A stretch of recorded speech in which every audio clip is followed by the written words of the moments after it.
Hola a todos, volvemos con un nuevo espacio de Personas de Bien, tu proyecto de vida, y hoy entrevistamos a Santi Cañizares. Buenos días, buenas tardes. ¿Qué tal? Buenas tardes. Nuestra primera pregunta, Santi, siempre es la misma. ¿Qué tiene Cañizares para ser una persona de bien? No lo sé, sinceramente, es que no sé siquiera si soy un hombre de bien. Yo creo que eso es una evaluación muy generosa, que en este caso, si tú lo piensas, yo te lo agradezco, donde creo en definitiva también que como cualquier persona tengo muchas cosas que mejorar, es decir, si puedo ser a lo mejor puedo ser de casi bien, pero para ser de bien igual tengo todavía mucho recorrido. Y lo único que sí te puedo decir es que soy una persona normal. Y a lo mejor esto hoy en día, en esta sociedad donde hay tantos problemas y donde vemos cosas tan extrañas, pues lo normal ya se valora. Ya dices, ay, es de bien. ¿Por qué? Porque es normal. Lo normal debería ser simplemente normal, de bien debería ser pues algo extraordinario, ¿no? Y yo no creo que ese sea mi caso. Yo creo que lo normal tiene un valor enorme. Yo solo quiero encontrarme con personas normales, te lo digo en serio. Por eso te estoy diciendo, pero ¿por qué? ¿No? En definitiva habría que preguntar por qué. Pues si lo normal simplemente se queda normal, siempre uno aspira a rodearse de gente mucho mejor de lo normal.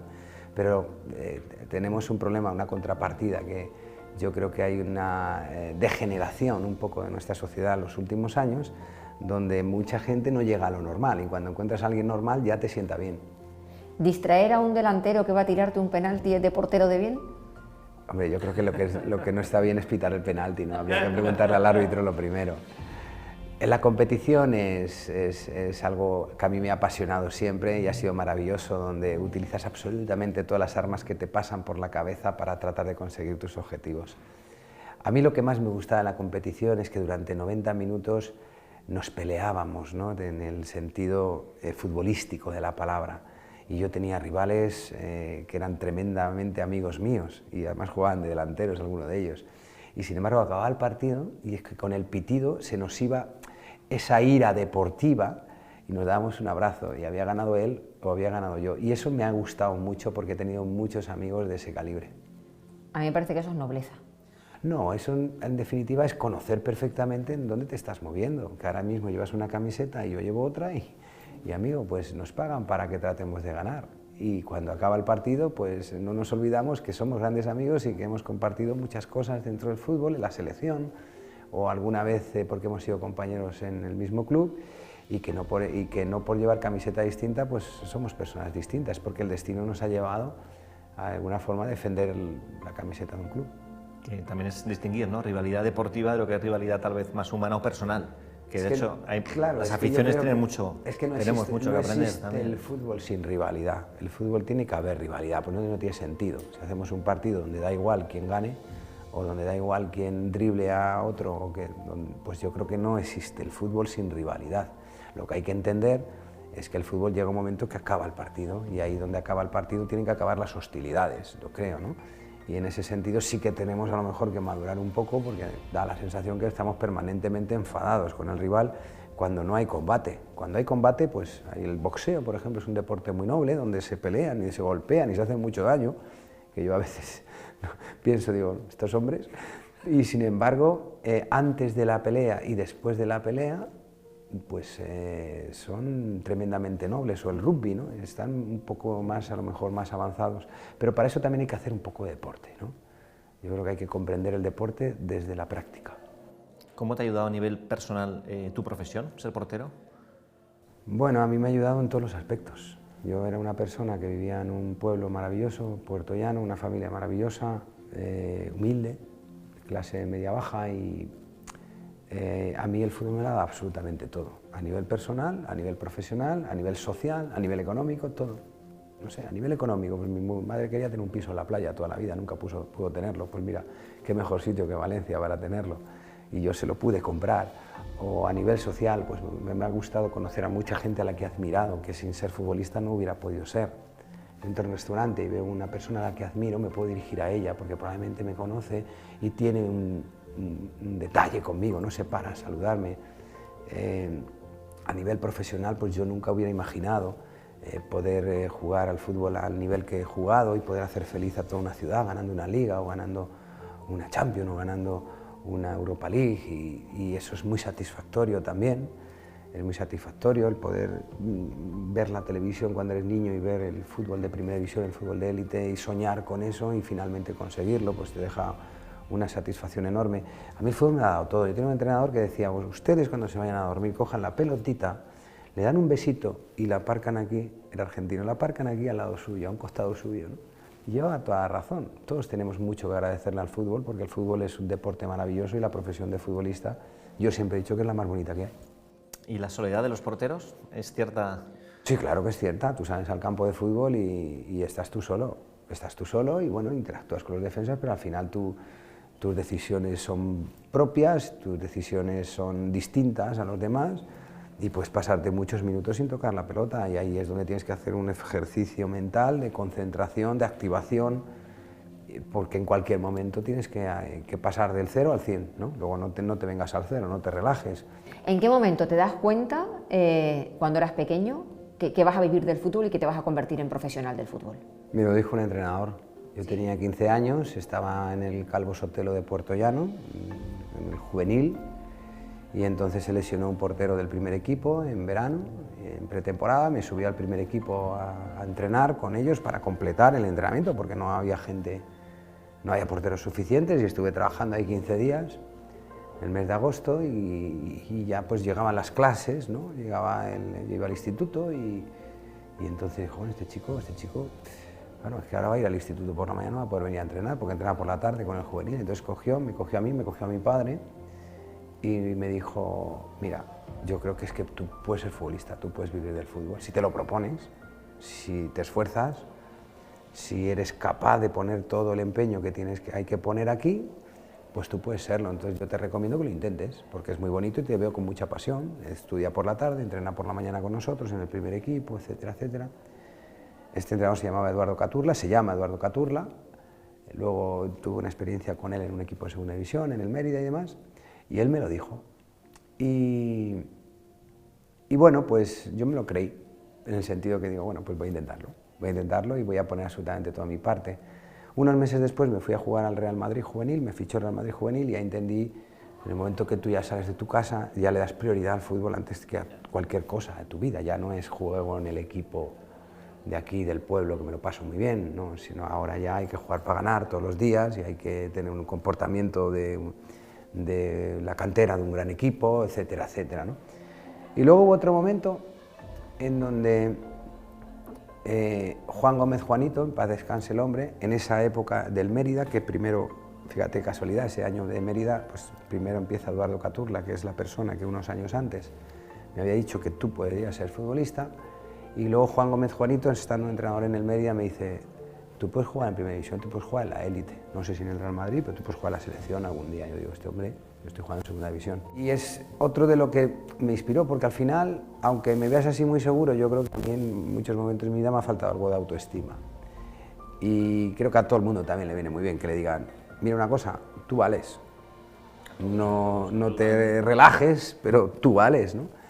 Y son dos cosas que se me quedaron grabadas en mi vida, en mi carrera, porque además los dos llevaban razón, ¿no? Puesto que si lo cumplí, o sea, si sus predicciones fueron acertadas es porque llevaban razón. Es que yo tenía la posibilidad de serlo, ¿no? Cosa que a lo mejor no se la dirían a todo el mundo, supongo.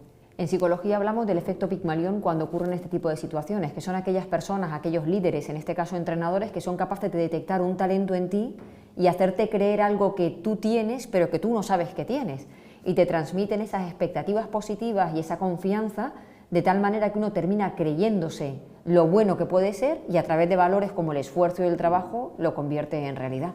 Es que yo creo, mira, yo tengo también un hijo que juega al fútbol, tiene 17 años y está jugando al fútbol. Entonces yo cuando voy a comer con él y con sus compañeros, yo detecto que ellos tienen la duda permanente de si valen o no para jugar en primera división, si valdrán o no para jugar en primera división.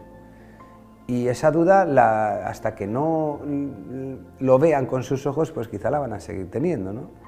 Yo mi consejo siempre es el mismo, las condiciones las tienes, eso no te garantiza nada. Tú dedícale al fútbol lo que el fútbol te demande y podrás ser perfectamente jugador de fútbol. Ahora bien, El fútbol entiende que es un tren que está en marcha, que lleva una velocidad y que todo el rato hay que correr a su lado para no bajarse de ese tren y para que no se suba otro. Si te paras, el fútbol continúa y tú te quedas ahí atrás. Ahora, si tú no dejas de correr, el fútbol es además muy generoso, es como una máquina de vapor, toda la leña que le echas, más corre el tren, ¿no? Pues es un poco parecido. Tú esfuérzate que el fútbol te va a dar toda la recompensa, mucha más de la que puedas imaginar. ¿Y cambia mucho el sentimiento de cuando uno juega como niño a como cuando juega como adulto o como profesional? Depende. Por ejemplo, lo que te contaba antes, yo cuando estaba en el Calvo Sotelo juvenil, pues hombre, había que ganar. Pero si no ganábamos, pues oye, no pasa nada. No. Pero ya cuando con 16 años me fui al Real Madrid juvenil, entendí desde el momento en el que llegué que el Real Madrid jugaba para ganar, porque con el Barcelona son los dos mejores equipos de España. Entonces, no nos podíamos permitir el lujo de perder y me eduqué también en esa autoexigencia de tener que ganar cada partido, a pesar de que no tenía un sueldo de profesional. Y el entrenador nos lo decía muchas veces esta frase. Aquí lo único que diferencia el Real Madrid Juvenil A del Real Madrid es que el juvenil no tiene sueldo y el Real Madrid sí, pero estáis en la misma obligación que el Real Madrid. Cada día tenéis que ganar y cada día el rival quiere ganarte, ¿no? Quiere ganarte con muchas ganas por la camiseta que lleves. Entonces depende de la camiseta que lleves. Entiendo que tus padres, Santi, te apoyaron desde el principio. Sí, yo tuve suerte porque mi padre era profesor de judo. Siempre, sigue siéndolo, con 80 años todavía da alguna clase, ¿no? Ya no remuneradas, ya obviamente pues el hombre está jubilado, pero sale por ahí, se pone el traje y tal. Y hombre, Pepe, cuéntanos algo, ¿no?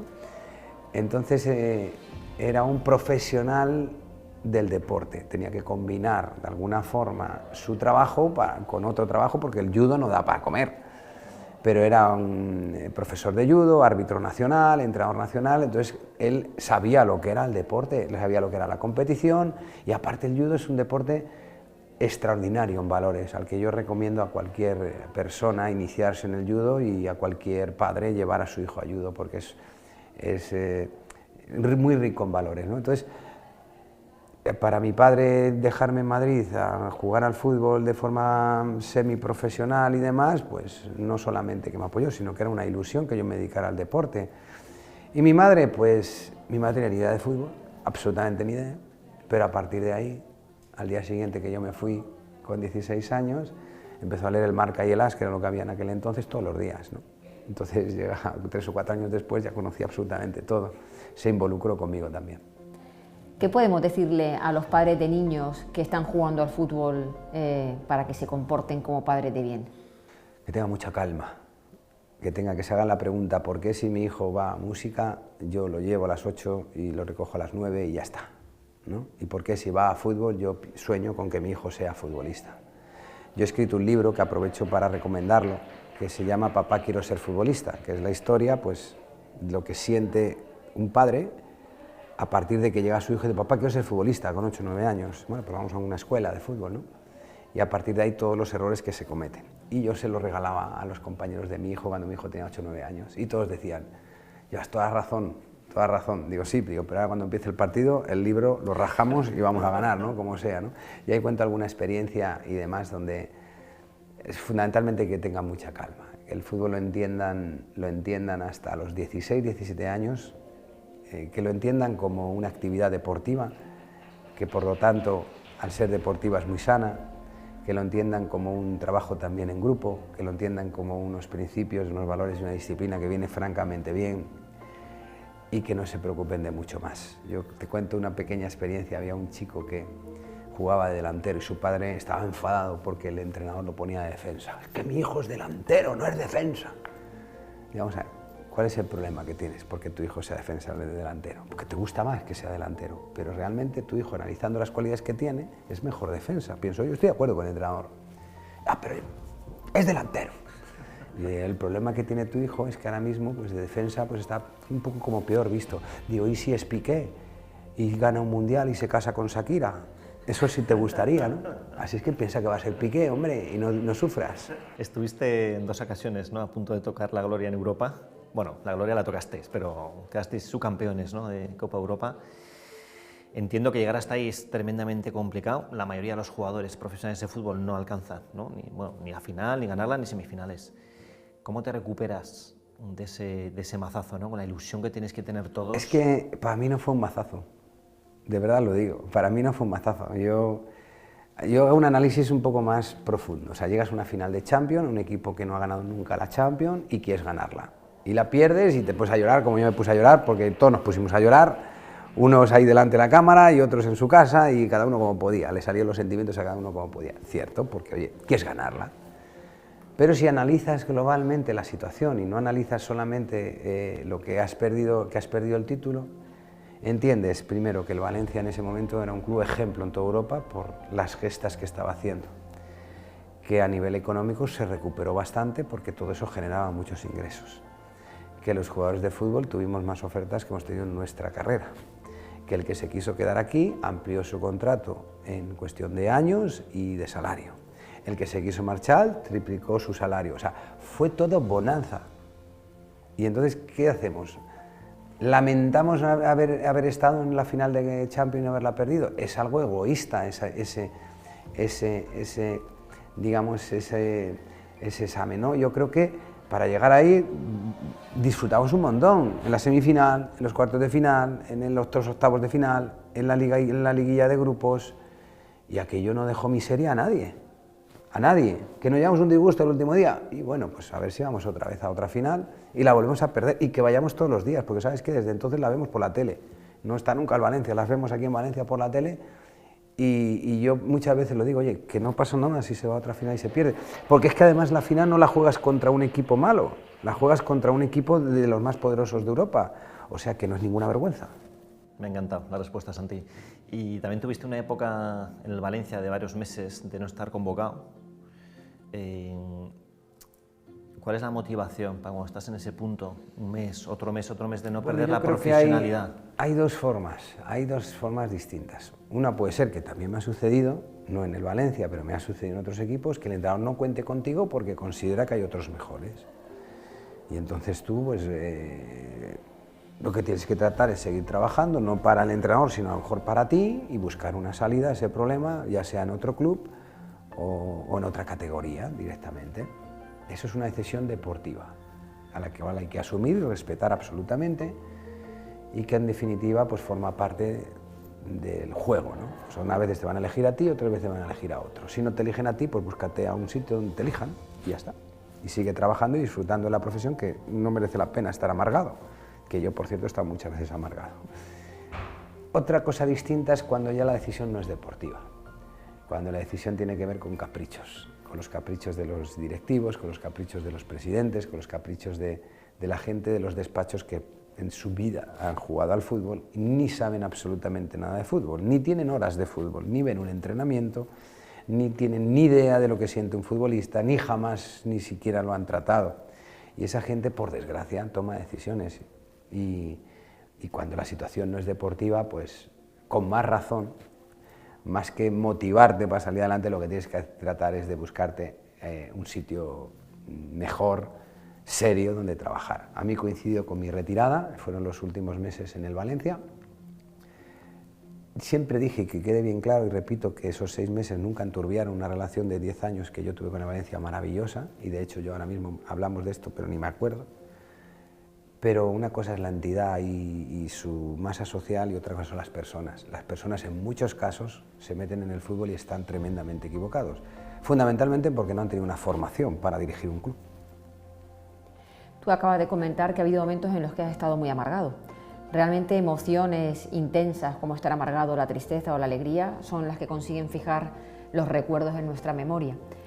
¿De qué te quedas tú de esas emociones y qué has aprendido con ellas, ¿no? Mi vida siempre a nivel deportivo y personal ha sido dientes de sierra. O sea, yo he sido la persona, yo he conseguido éxito y felicidad que no hubiera imaginado nunca. Y yo, por desgracia, he atravesado también por las peores cosas o las más duras que puede vivir un padre en este caso. Deportivamente también ha sido algo parecido. Yo empecé muy fuerte en juveniles y era un portero de selección juvenil, ganando títulos a nivel europeo, siendo uno de los juveniles más fuertes de este país, ¿no? Teóricamente con más capacidad, pero tuve un paso a profesionales que fue muy duro, me costó mucho empezar a jugar senior, ¿no? A partir ya, digamos, con gente ya de todas las edades, 2 descensos en segunda división, que eso probablemente nadie se acuerda ni lo sabe. Tuve que recuperarme y me recuperé a través del Mérida, que fue en segunda división, luego tuve un año fantástico en el Celta, llegué a la selección española, pero luego me fui al Real Madrid y otra vez estuve en el banquillo durante año y, bueno, 4 temporadas, jugué 40 y pico partidos, y además 4 años preciosos, entre los 24 y los 28 años, que son años muy bonitos, que te gusta disfrutar del fútbol, y fue una travesía muy complicada, porque no fui capaz de ser titular, no es porque el Real Madrid tuviera culpa de nada, no fui capaz de ganarme la confianza de los entrenadores y bueno, pues solamente en algún momento esos 4 años, pero no de una forma continua. Luego me vine al Valencia, aquí disfruté mucho, es decir, altos y bajos, dientes de sierra permanentemente, ¿no? Y bueno, yo lo que he tratado siempre es que ni el éxito sea como para volverse loco, ni que el fracaso, ¿no? la no consecución de objetivos sea como para entregar las armas ya y no pelear más, ¿no? Y esta es una decisión económica para los sentimientos y a veces poco pasional, porque a uno le gusta, en el fondo no siempre lo conseguía, porque como soy pasional, al final pues me volvía loco de alegría y me volvía loco también de desencanto, ¿no? Pero me he acostumbrado, es que la vida me ha acostumbrado a arriba y abajo, incluso en el mismo día, ¿no? Y entonces pues ya casi que no me queda más remedio que asumirlo, ¿no? Y pregunto, ¿hubieras querido una vida plana? Pues no, a lo mejor es mejor la que tengo, ¿no? Lo que pasa que, claro, es mejor la que tengo cuando te acuerdas de los picos altos, no de los picos de abajo. Santi, hace muy poquito se cumplió un año, ¿no?, de la marcha al cielo, ¿no?, a la otra vida de tu hijo, Santi. Y es que, bueno, varias entrevistas que he visto a ti y a Maite, a mí me emociona mucho cuando habláis del amor puro que descubristeis o que os reveló, bueno, pues vivir, ¿no?, una experiencia así, y todo lo que compartisteis con vuestro hijo Santi.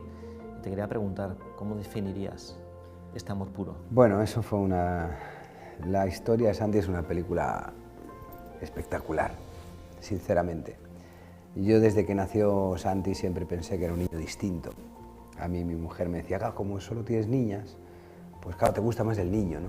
No, mira, yo tengo muchos hijos, con Santi son 7, solamente 2 varones, con lo cual había otro varón, no eran todas niñas, y siempre pensé que era un niño distinto, completamente. Y luego, mientras tuvimos 1 año y medio con su enfermedad, pues pude ir analizando cada detalle de su comportamiento e ir atando hilos de por qué se comportaba así o no se comportaba así. A él no le gustaba ir al colegio, probablemente porque él no tenía nada que aprenderle, lo que vino es a enseñar, no le tenía miedo a nada, se podía tirar en una piscina de 2 metros de honda sin saber nadar y había que ir a buscarle, pues probablemente porque él sabía que su destino no estaba ahí, sino que su destino estaba escrito.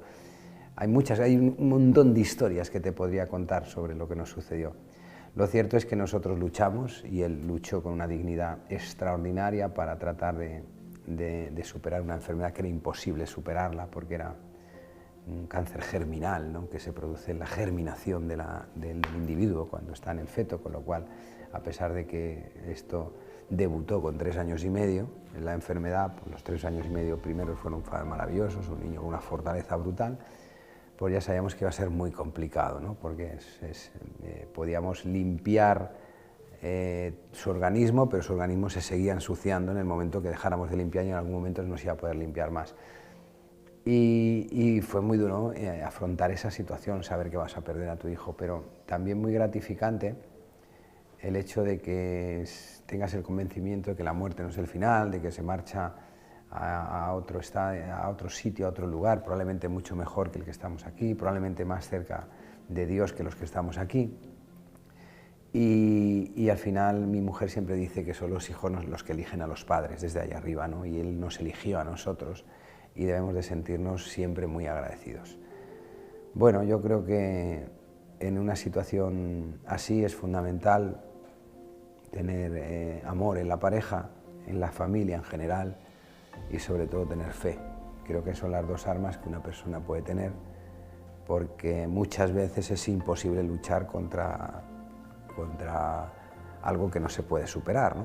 Entonces es imposible luchar y bajar los brazos, y no ha de ser así. Y es difícil asimilar pues, que el rival que tienes te va a ganar tarde o temprano.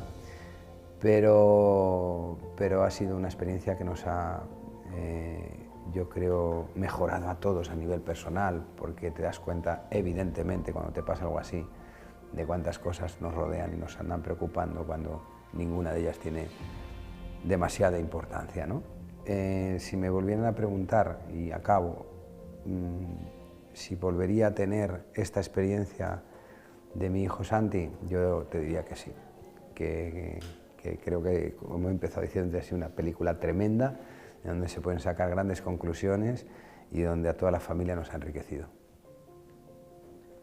La lección de vida entonces llega también para todos, ¿no? Imagino que como padres asumir esto con esta positividad permite también que no haya esa tragedia en los otros hermanos, ¿no? Y que aprendan un modelo de conducta basado... Llega un momento en el que tu responsabilidad de padre hace que tú ya prácticamente no sientas demasiado, es decir, tu pena, tu tristeza, tu desazón no lo sientes, es como que lo has superado con creces, porque lo que no quieres es bueno, un efecto dominó, ¿no? Al final es muy importante también una familia que llega a este problema, pues que sea una familia numerosa, donde haya más cosas que solventar, no solamente la del niño enfermo.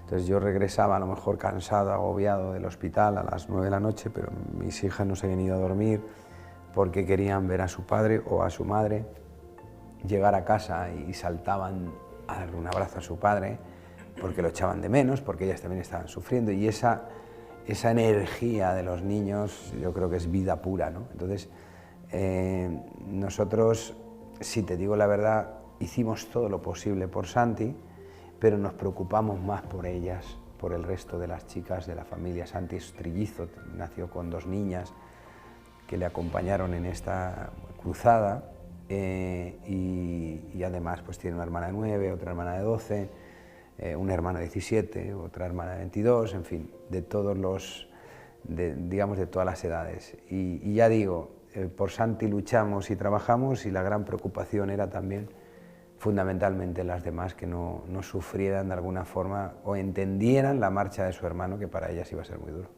Esto suele ser muy complicado porque normalmente cuando en casa hay un problema grave de verdad se tiende a desatender todo lo que se entiende que puede esperar, ¿no? Por atender eso que es tan urgente y tan prioritario. Y bueno, no se puede llamar error porque cada uno resuelve la situación como puede con la mejor de las intenciones, ¿no? Pero sí que es cierto que yo en consulta he visto a muchos hijos diciendo cómo se sintieron de desatendidos cuando ha habido una anorexia en casa, o cuando ha habido alguna otra enfermedad, o cuando ha habido una separación, ¿no? La sensación de que todo lo demás es importante y urgente y dónde quedo yo. Incluso tacharle de no seas egoísta y déjame que atienda a aquello que es vital. Y ahí se suele quedar una huella emocional muy dura para el resto de la vida. Yo incluso te diría que en la experiencia que hemos tenido de tantos días en el hospital, donde hemos conocido un montón de familias y donde al final pues unes lazos con todo el mundo, porque bueno, pues estás en el mismo barco y hay muchos momentos a lo mejor de aburrimiento, ¿no? Pues son muchas horas. He visto incluso niños, hermanos de un hermanito enfermo, y que el hermano sano diga: es que yo me quiero poner malo, yo me quiero poner malo porque estoy algo desatendido. Es normal y es natural, o sea, y de hecho cuando Santi se marchó y nosotros nos volcamos en 100% en los otros hijos, pues lo agradecieron tremendamente. Pasaron, lejos de pasar un duelo, pasaron 15, 20 días fantásticos porque habían recuperado 100% a sus padres.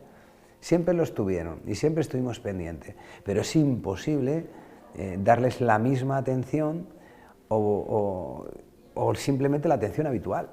¿Te parece un mensaje positivo para todos esos padres y madres que están sufriendo el que no se sientan culpables una vez fallece o hay una pérdida, que no se sientan culpables y que aprendan a ser felices otra vez? Porque muchos padres dicen sentirse culpables en el momento en que están disfrutando de una vida que su hijo ya no puede disfrutar. Mira, cuando Santi fue, la primera vez que Santi fue al médico, quedó ingresado en un hospital donde tuvo, bueno, un mal diagnóstico, y estuvieron tratándole para otra enfermedad cuando su enfermedad era un cáncer.